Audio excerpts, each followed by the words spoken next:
So I've just asked everybody we still have several other articles to go through. If you can, if you're not interested in any of the other articles, if you can just leave quietly. Otherwise, we need to continue on.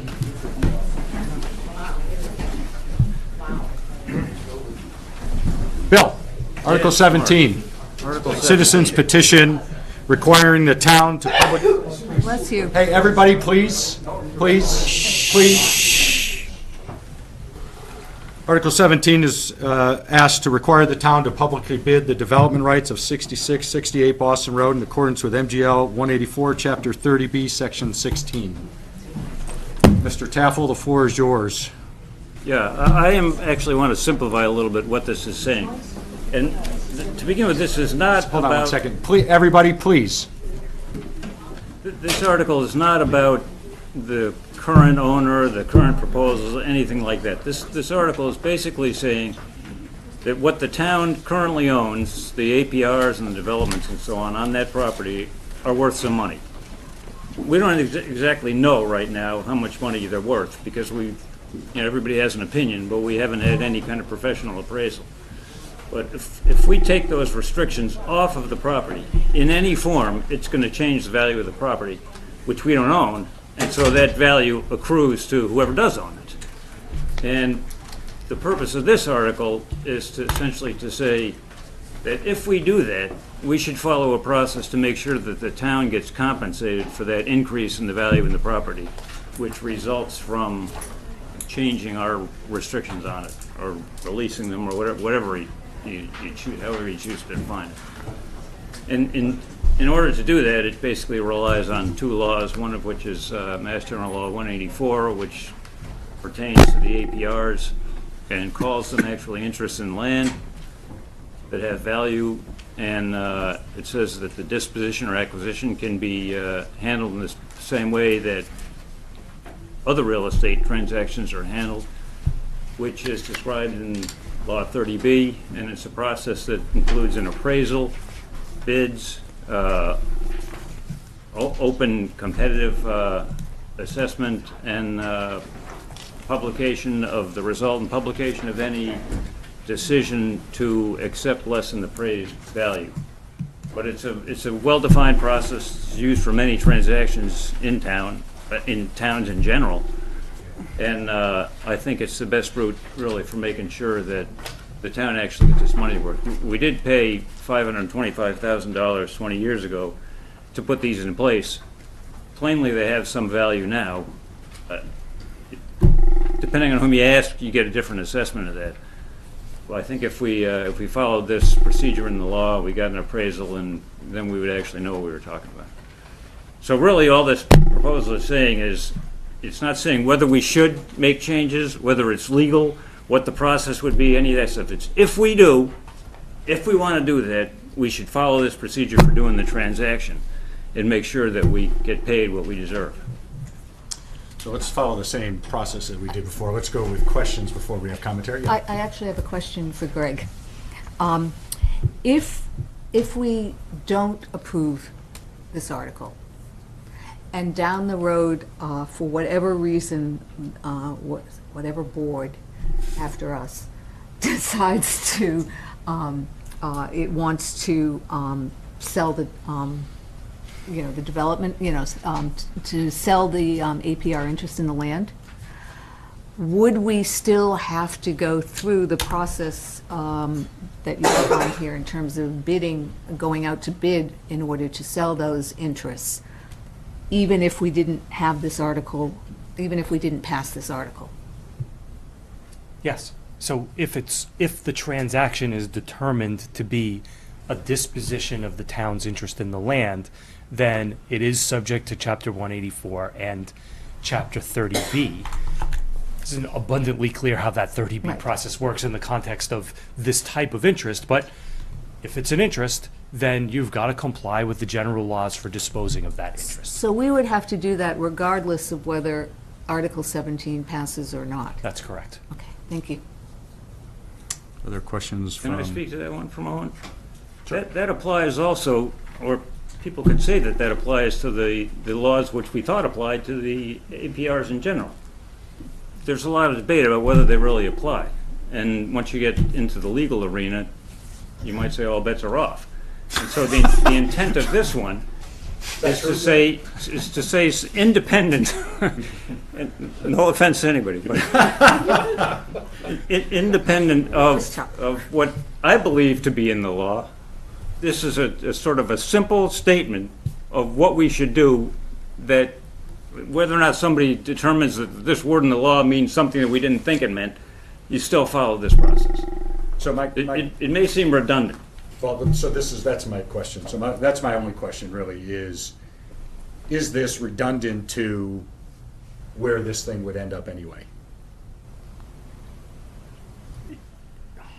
I mean, it's hard for me to say, because this isn't something that is part of the usual process, to have town meeting dictating the way, or sort of trying to alter the way that property dispositions are handled under the general law.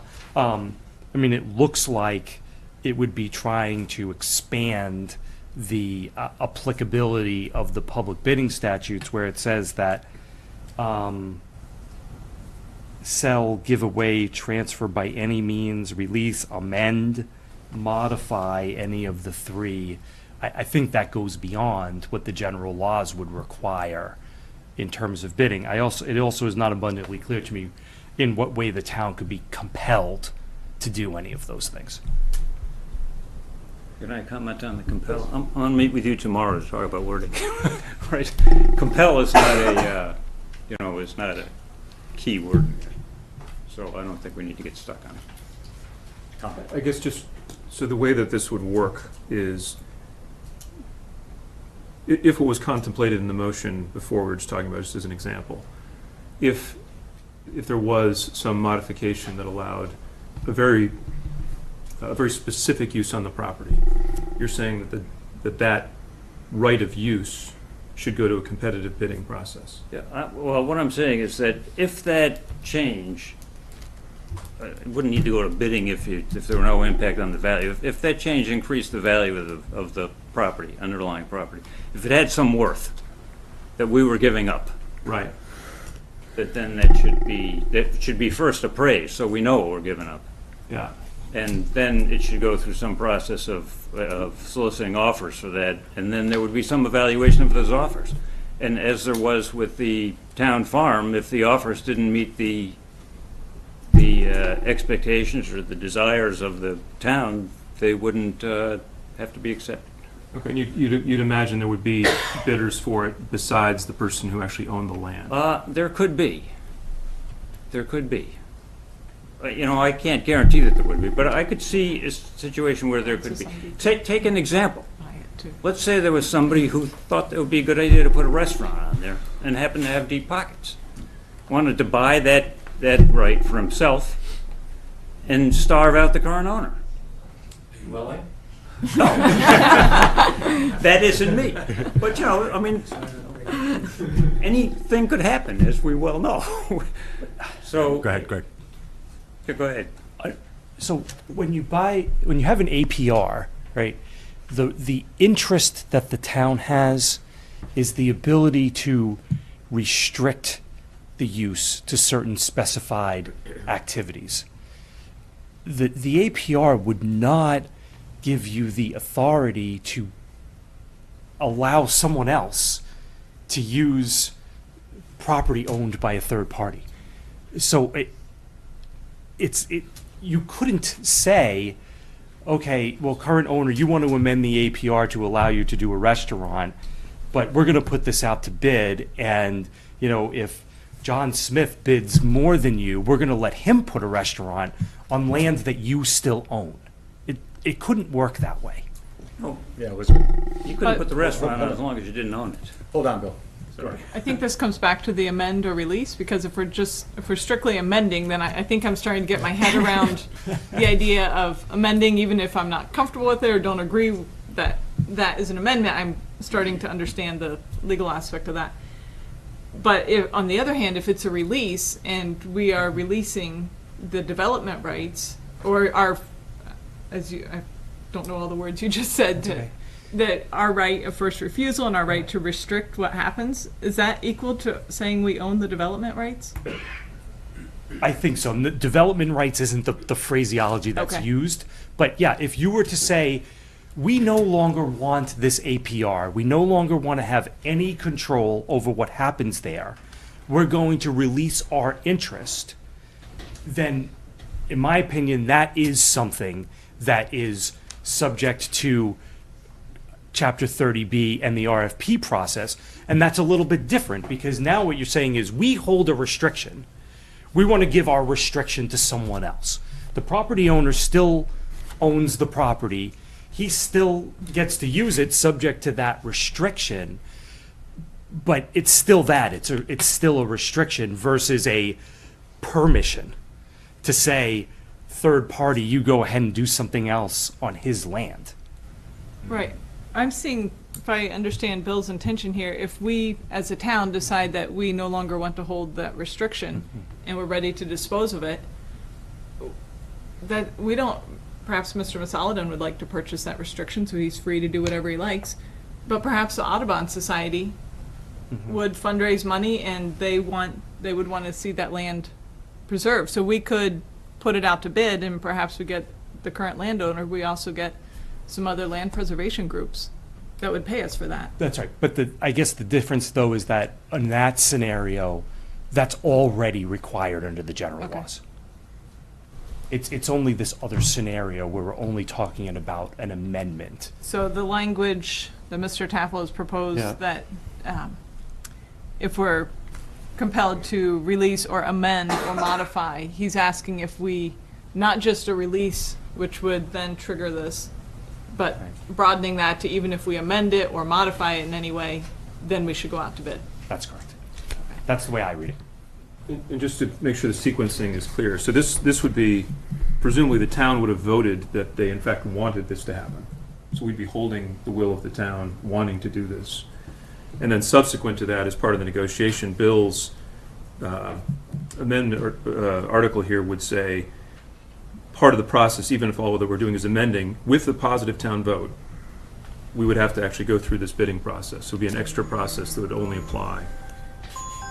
I'm just trying to fully... Bedtime. Time for bed? Does Katie nobody have one? 9:30 is not a bedtime on selectmen nights. I guess that's maybe a question to you. So the scenario we're envisioning here is, towns voted yes, they want the conversation to start. And so now we're saying, okay, how would we value this change in value that comes from this sort of modification of use? That could be handled just in the negotiation between parties, but Bill's saying, no, in this case, you want to create a public bidding process around that. So I think I understand it, if I've described it correctly. I guess what I'm wondering is, under what circumstance would you really have another bidder? Like, why would that... If we knew the town was behind this, would we want this restriction in place, or would it be more of a barrier than a gain, I guess? Can I ask you a question? So, what's been said earlier tonight was that if the town approves Article 16, that means you want to start discussions. Is that the same thing as knowing the town wants to do this? It means the town is supportive of exploring, and the town can envision some outcome that they would support, I think is what I would... Would they get another chance to say, we support this, which then you I would think wonder whether that's a it's- process decision that you'd make, whether the final negotiated settlement came back for another vote or not. I don't know if that's required. Well, there'd be several, right? So we're just a piece of the puzzle, because it's, at the end of the day, it still has to go to the planning board and the ZBA and the conservation, like, it's none, it still has to go through all those hurdles, so those are all public as well. But to say, for example, the town said they wanted to sell the old firehouse. That would have to go through this process. Well, why is it any different, really? I mean, going back to the original intent behind this is to make sure the town doesn't lose out on whatever it decides to do. And I think to begin with, I think most people in the town have no idea what value is involved here. In fact, talking to many people, I get different numbers. Well, so, my question still comes down to whether this is redundant to processes that are already in place. With respect to releasing or disposing of your interest in the APR altogether, yes, it's redundant. So the question is, so relative to an amendment, which is what 16 is, it is not redundant, and if I heard you right, this may not be the right word, would it be an overreach?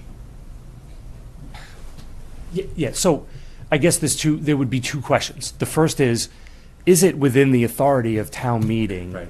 to do this, or is this an advisory vote? Right. I suspect it's the latter, that this is an advisory vote. But then the second aspect of it is it even possible Yeah. to carry it out? And in my opinion, it's not, because there is no market or no way to give someone else the opportunity to build something on property that's already owned by someone. Go ahead. So I think I'm understanding this. I'm not entirely sure though. So we own the development rights. If we amend it, you're adding an incremental value to the current owner. So instead of doing this much, they can now do this much. That difference, we cannot sell to another bidder. We would have to sell our entire right to our entire You'd want to interest. release. Right, it would be a release because Right. we can't just sell the difference of saying you can have a 5,000 square foot structure that's there now, we're gonna expand that to 13,000, so permission to add 8,000 square feet to the property. It's impossible to sell that Correct. difference, okay. So in that respect, you might say, gets back to the question of whether making a change like this would be a release or an amendment, which again goes back to an argument in the court of law. Well, yeah, so that's kind of where I am, is to the extent that it's anything but an amendment, there's already a process in place that this potentially is redundant to. To the extent that it's an amendment, it would be an advisory-only vote by the taxpayers, and even with that, may not mean anything, if I got that I right. think it would mean something. I think if the town voted to approve this, you would know that the town wants to make sure they get their money's worth out of this thing, So that would be the advisory you know? element, but. I mean, and I have to say, I think that this, whether it's legal or not, we've had so much discussion about what's legal with regard to APRs. I think it's plainly evident that it isn't clear. Well, You know, I know, but focus on this. Yeah, no, but so this same situation, it says it in the law, this is redundant. You know, tomorrow somebody's gonna come and say, no, that's not what the law says. Oh, Well, That's that's why, something else. why we have our very capable attorney here. Okay, so I think everybody done with questions? Is it a question or a comment? Comment. Okay, okay. I just want to make sure all the questions are done first. Bob, you have a question? Or in the form of a question? Road. Greg, I'll direct this to you. What is the disposition part of 184? Is section 31? What does 31 do, or is 32 do the disposition? I think one of those defines how you dispose. And I think is that integral to what you're Yeah, one of them does. referring? What is it? I can't remember. 31 had something. Or So maybe it's 32. 32. Chapter 184, section 32 Can you states summarize that what? Yeah. the restriction may be released in whole or in part by the holder for consideration, if any, as the holder may determine, in the same manner as the holder may dispose of land or other interests in land, but only after a public hearing upon reasonable public notice. All right. That's the essence of what That's you're it getting to. right there, yeah. Okay, thank you. Okay, other questions? Make your way, no. So the question I have is, the town is Just- being asked to... Just make sure we know who you Ron are. John, 187 Concord Road. The town is being asked to give up their development rights to APR 3, and those development to give up development rights, but the development rights are to keep them as farmland.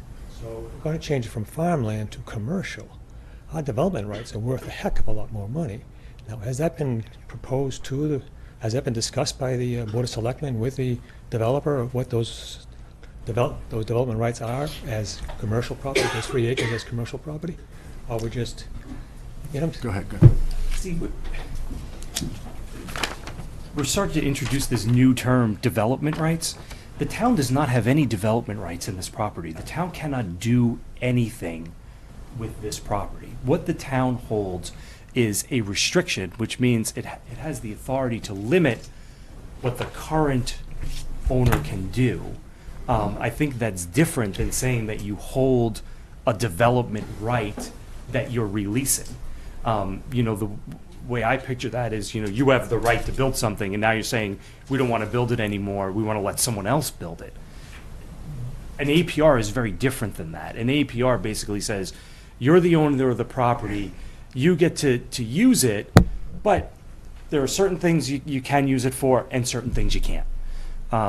And so this is not releasing the town's development rights. Again, it's not even releasing the town's ability to control what's happening at the property. It's just simply amending it to allow something that was not previously allowed.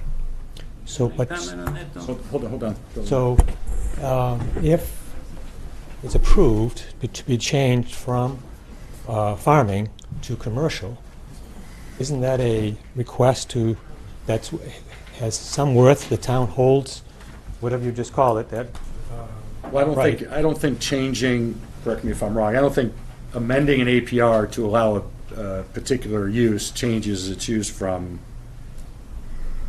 what it was to commercial. Correct, because the whole idea here is that you're allowing 1/3 of the property to be developed for a particular purpose, so that the remaining 2/3 can be brought up to productive agricultural use. And as I said at the beginning, that was the premise of my opinion. You may think differently about that now, but that's more on the policy end. But, again, you're not, in my opinion, giving up something here. You're just simply changing the terms on which you hold the restriction. Other But- questions? Yes, but the APR bought that farmland to keep it as farmland. And we paid the owner at that time the difference between what farmland was worth and what residential, because that's, it's residential property, it's zoned as residential property. And that was the difference, basically, what we paid for that property, as I understand. The town paid for that right to keep it as farmland. Now, if someone's asking us, the owner, now, the new owner is saying, I want to change part of that into commercial property, then what are those rights that we have? Aren't they worth something? We should be recompensed for them? Well, but that's a different question, okay? We're Okay. not saying that the town shouldn't be compensated. Okay. All we're saying is that it is not an interest in land that can also be offered to a third party. Okay, no, I'm not. Yeah, I'm just saying, this is to the owner. If the owner buys it, the owner owns it, now he wants to change the actual use of it. You couldn't. Well, he's changed to commercial.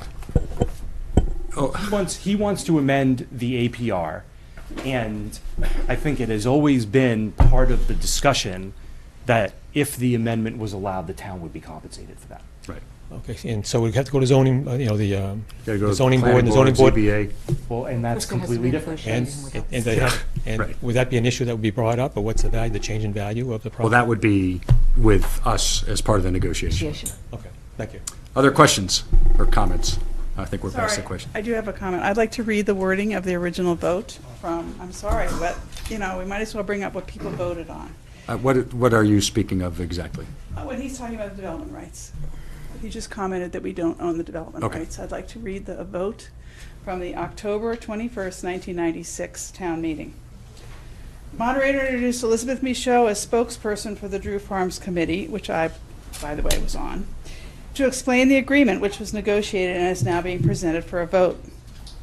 I'm going to skip the first part because it talks about splitting it into 3 years. It was voted unanimously that the town raise and appropriate the sum of $525,000 for the purpose of acquiring the development rights to, an agricultural preservation restriction on, and a right of first refusal regarding the remaining agricultural rights in certain real property consisting of 2 parcels totaling 8.97 acres located on Boston Road, known as Drew Farms, and including a farm stand and an apple orchard, and to determine that said sums will be raised by taxation, borrowing, or both. 2/3 vote required. Chapter 40, Section 14. So it seems very clear to me that development rights were what that town meeting voted unanimously to acquire on this parcel. Town meeting may have voted that, but that is not what you acquired. You acquired a restriction, not a development right. It is also in a document at the Lowell Registry of Deeds saying exactly that same thing, that those 3 things were purchased for $525,000. So you may be right, but tomorrow when I meet with you, I'm going to show you that document. Okay, other And you can other tell me comments or where- questions? Where it's wrong. you Yes, know? please. It's, Mike O'Neill, representing Ebby. The first premise of this article is to obey the law, and therefore it's redundant. Of course you have to obey the law, so you don't need a town meeting article to obey the law. And it's ill-advised to have a town meeting article to obey the law because it implies that if you don't enact this, you don't have to obey the law. Secondly, it's way overbroad. There's no time limitation. This what's going to happen 30 years from now? Will there be another board that comes forward with this and will be bound by this? Because after all, it says if they give away, abandon. If you abandon something, you have to put it out to bid. And that's not right. There are lots of disconnects here. If there's any modification, but if you modify some minor little thing here, does that have to be put out to bid? This will have unintended consequences.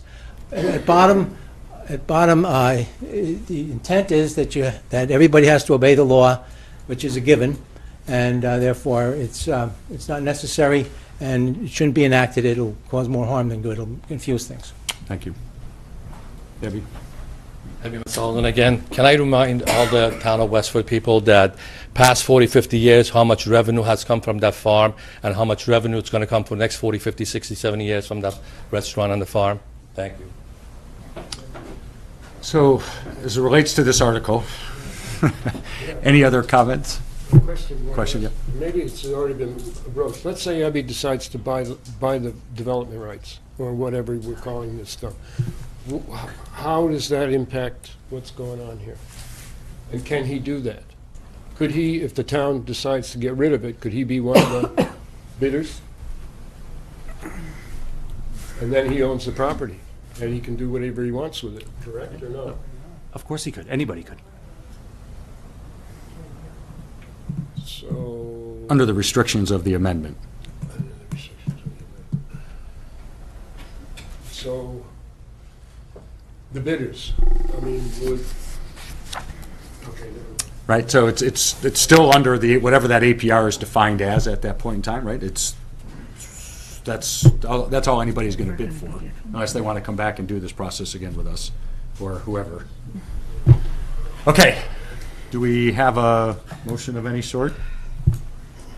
Or would you rather wait for Bill and Greg to meet and take a vote the morning of, or just abstain in total and move on? I guess my sense is that, so this body has already said where we stand on whether we think it's in the interest of the town to engage in this discussion. We've already taken that vote, right? So now what I'm thinking about is, in the case that the town does vote, that we should go ahead and enter into this discussion in good faith. It sounds like either we then determine that it is a substantial change in use and we have to go through the Article 97 process, in which case this is obsolete or redundant, I guess. Or we're only doing an amendment, in which case I think in good faith the only people who could bid on that amendment, this narrow amendment that would change the use to this specific definition, would either be the person, the owner, in which case we've got a way to extract the appropriate value through the negotiation that we would have as part of this direction, or as someone who intended to block it. And my concern would be that it's not a good faith sort of approach if the town has directed us to pursue this. I'd be concerned about creating really only a blocking opportunity in this narrow case when the town has actually asked us to try to find a good solution. I understand what you're saying. I don't see it as a blocking opportunity. I see the first thing as being finding out what the value is of what you're negotiating away. And I think that that would be a good. And I think we're having all these discussions, and I've had them for years, and we don't even know that yet. And I would like to see Right, so that first step and find that out. And I think this would. I think that's the point. The point is whether we already have that inherent, and maybe what you're not happy about is that we haven't done that process yet. I guess I would say I don't have a lot of faith that what I think is inherent in the law, other people agree is inherent in the law and Okay. will follow. Okay. And So- therefore, I want to put something in that would give a pretty clear direction as to how you proceed. Okay. Bob Krankowitz, West Boston Road. How did we arrive at $175,000 per APR in the first place? Was that taken out? Did somebody do a bid? Did somebody do an assessment of value? I have no idea. I'm just. Keith knows. Keith, come on up. You gotta. Explain that, please.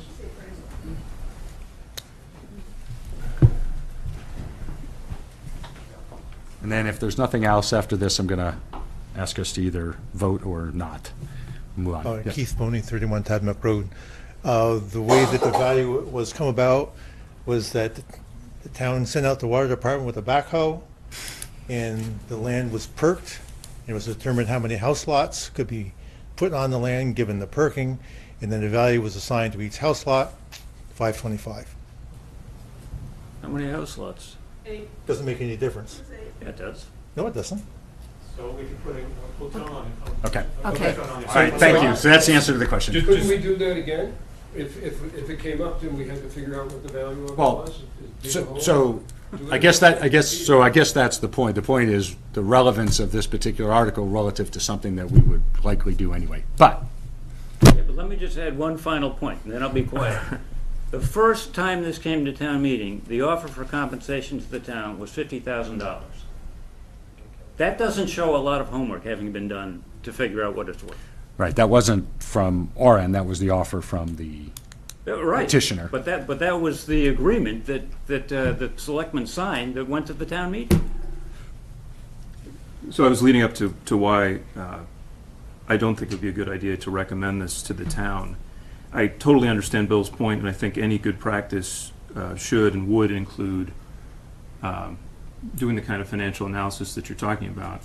But if we're talking about a scenario, the only area this becomes relevant is if the town has voted, yes, they do want us to pursue and investigate this in good faith. And in that case, I don't think that this would help us or be consistent with that, even though I totally agree the financial analysis should be part of it. So I would not, to the extent we're, So is that your motion, that's my motion, to not recommend? to not recommend. I'll second. Further discussion?